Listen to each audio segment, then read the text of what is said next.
asked if I had experiences and if I wanted to make the 21-day process or the breatharian process, for example.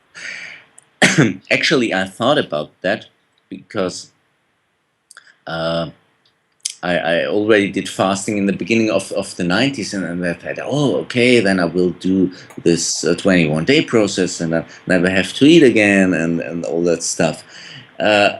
But in the book of Chas Mohin, for example, you also read, okay, you should prepare yourself and do a lot of fasting and all that stuff.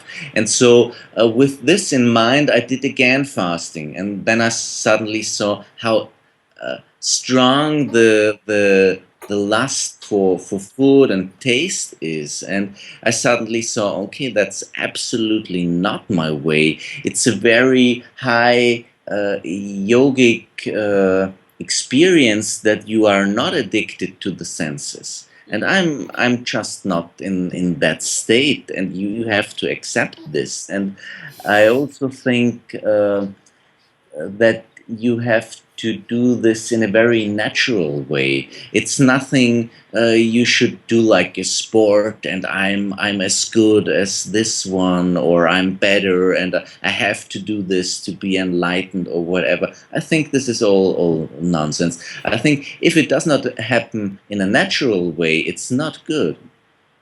And that's what all people told me who do this for a long time. They said, okay, I would start immediately eating if I want to, but I don't want to eat.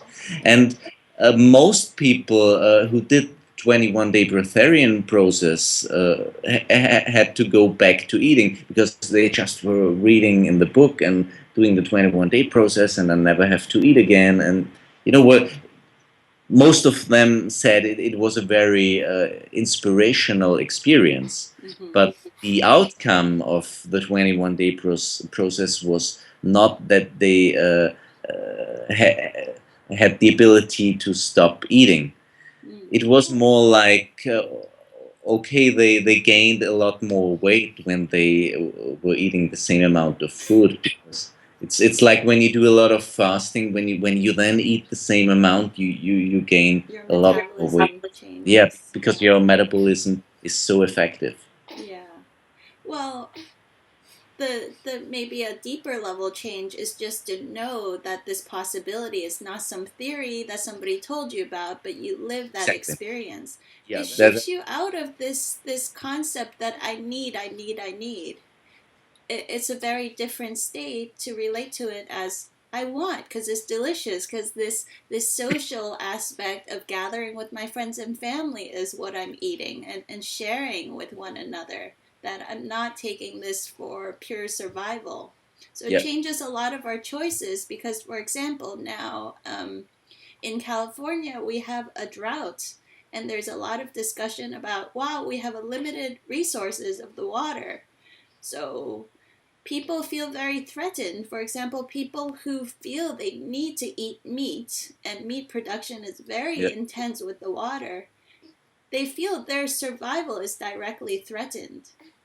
But if you And feel, that's oh, I don't need to eat meat because I've been vegan for 20 years, and yeah, maybe 20 years ago I used to eat meat, and maybe back then it tasted good, now I could do without it, then it's not a problem, you know. absolutely. And That the that's same, yeah. food ideology, and that it's just changing. For example, in my film is Dr. Rüdiger Dahlke, and they said when he studied at the medical university, they said you have to eat meat. You know, if you don't eat meat, you will die.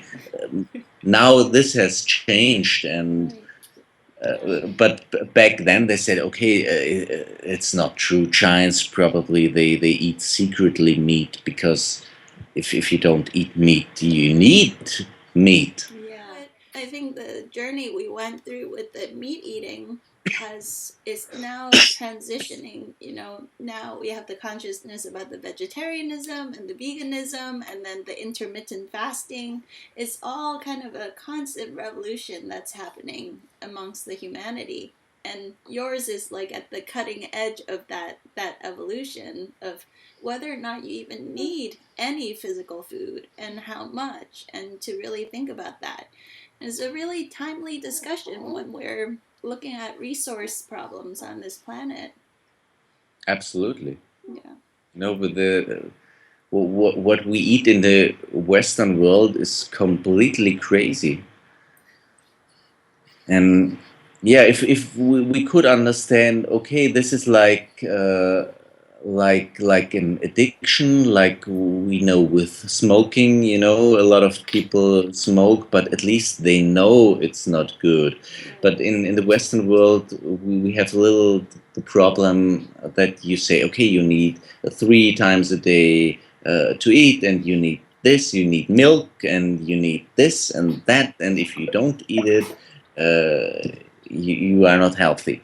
Yeah. And yeah, we have to understand it's not that way. It's very different. Not everybody needs the same. And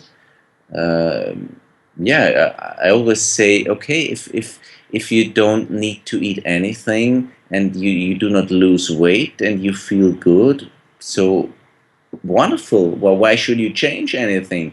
But that's the reason why some people came to me and said, I'm so thankful for your film, because if you don't eat, then you are crazy or you are sick and you have to go to the hospital and they have to fuel you.